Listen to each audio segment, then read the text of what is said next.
Morning, friends. This is Mrs. Wolfie from our half-acre homestead. As you know, pretty soon pork and chop are going to be dispatched, and we're going to have some pork in the freezer. And I don't know about you folks, but there's one thing I love is pork barbecue.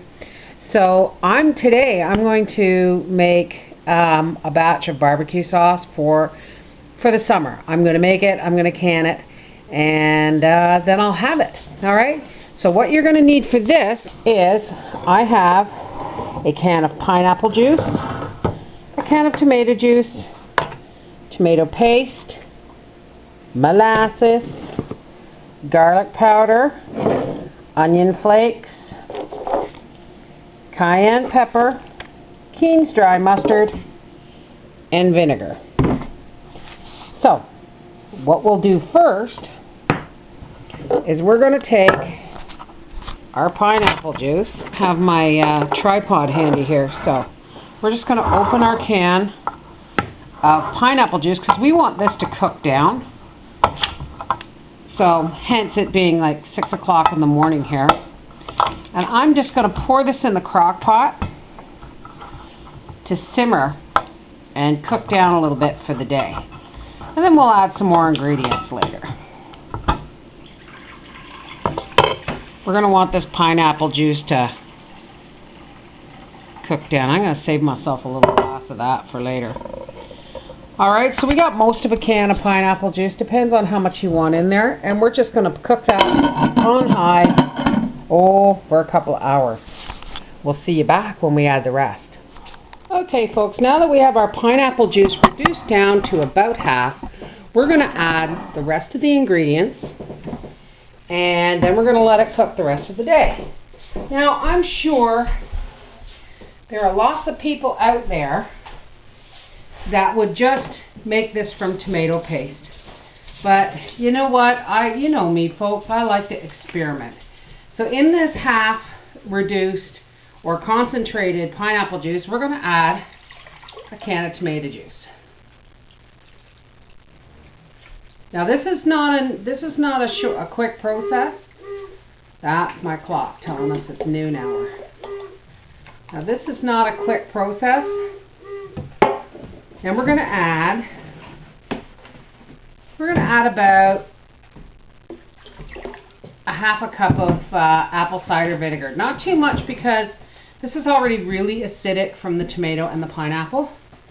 Then we're going to add about a cup of molasses.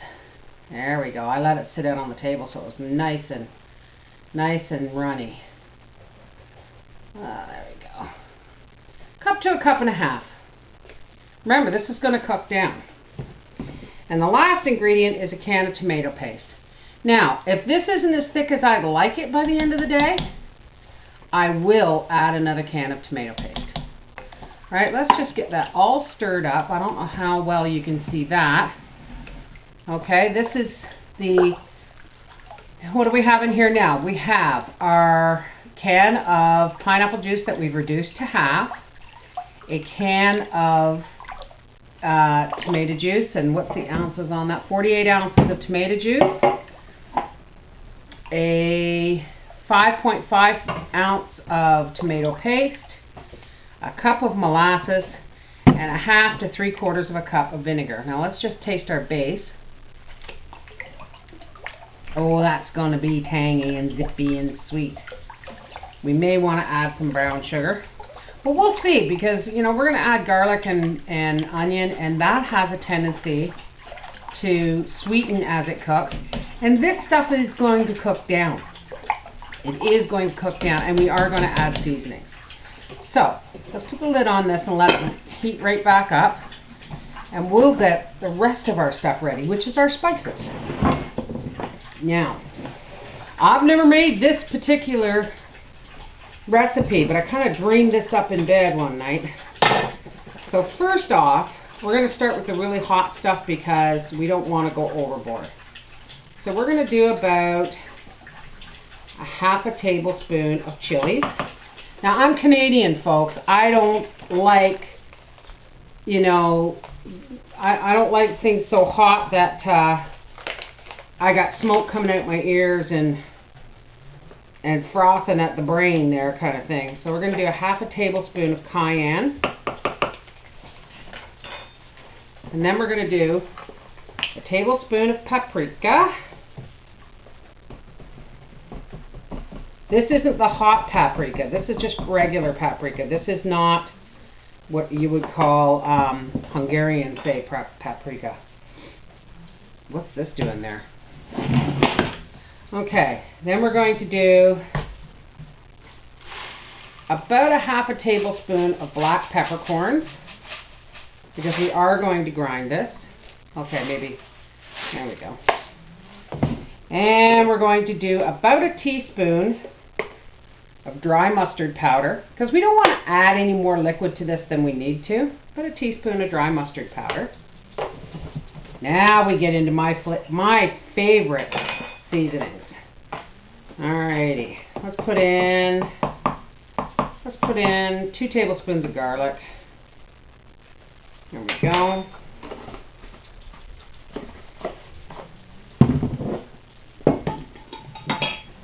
And okay, I'm gonna put about a 1/4 cup of dehydrated onion flakes in there. And then we'll just see. I might add some honey too, but we'll see. We'll let it cook down some and see if the molasses can stand on its own. Now remember folks, don't inhale when you open this, because you got some pretty spicy stuff in here. This works out to about a half a cup of spices. There we go. Now there is a nice, let's just have a little, something's missing. Salt! You can't have sweet and spicy without a bit of salt. Salt helps the taste of sugar come out. There, we'll put a teaspoon of salt in there, and we'll test our spices again. Oh, it's got an afterburn. We may have to put a little bit more salt. We're going to wing this as we go, so I hope you folks are paying attention to the measurements, because I didn't write them down. That's much better. Much, much better. So, let's get our spices in here. Woo, afterburn. Get our spices in here, and then when this cooks, we're going to reduce this down to about half. Let's get our barbecue spices in there. All right. I'll tell you, pork and chop, look out. There's going to be some barbecue ribs on the barbecue right soon. Real soon. I may have to get the whisk to break up the lumps of paste. But, now, like you said, you can't go, like I said, you can't go by the taste of it right now, because it is going to reduce. So anything that it tastes right now is going to be concentrated paste. This is a really dark, lovely, rich looking barbecue sauce. So well, let's just let this cook down to half, and whatever the result is, we can always tweak it. Let's have a little taste. Wow, that's bold and sassy for sure. All right, let's let that cook, and we'll be back when that has reduced. And when it gets down to where we want it, we can either tweak it with more spices and more honey, or we can just bottle it up the way it is. All right, we'll be back later. Alrighty folks, our barbecue sauce is done. Now some people might like theirs a little thicker, and if you want it a little thicker, then I suggest adding more tomato paste. But I like using it as a baster so that I build up lovely layers of sauce. So we're going to can these now.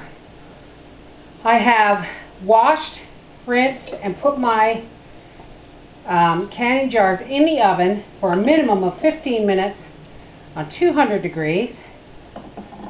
And I'm going to fill these up from 1 inch to the top. And isn't that beautiful dark color? Look at that lovely color. I went ahead and added a little bit more salt. You always got to wipe the rims of your jars. And you boil your lids. I went ahead and added a little more salt, garlic, onion powder, and brown sugar, just because, you know, I've never made this before and I wanted to tweak it to taste, but it is lovely. Now we're going to process these in a boiling bath canner for about 15-20 minutes, And we'll be back when they come out of the canner. There it is, folks. MrsVolfie's bold and sassy barbecue sauce. Looks a little dusty because I forgot to put vinegar in the water.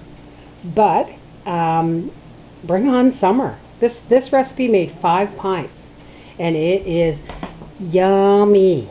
It's zippy, tangy, got a little bite to it, and a nice undertone of sweet. You're gonna love it. Bring on the ribs, baby. This is the Mrs. Volfie from our half-acre homestead saying, why buy barbecue sauce? Homemade's always the best. Bye-bye.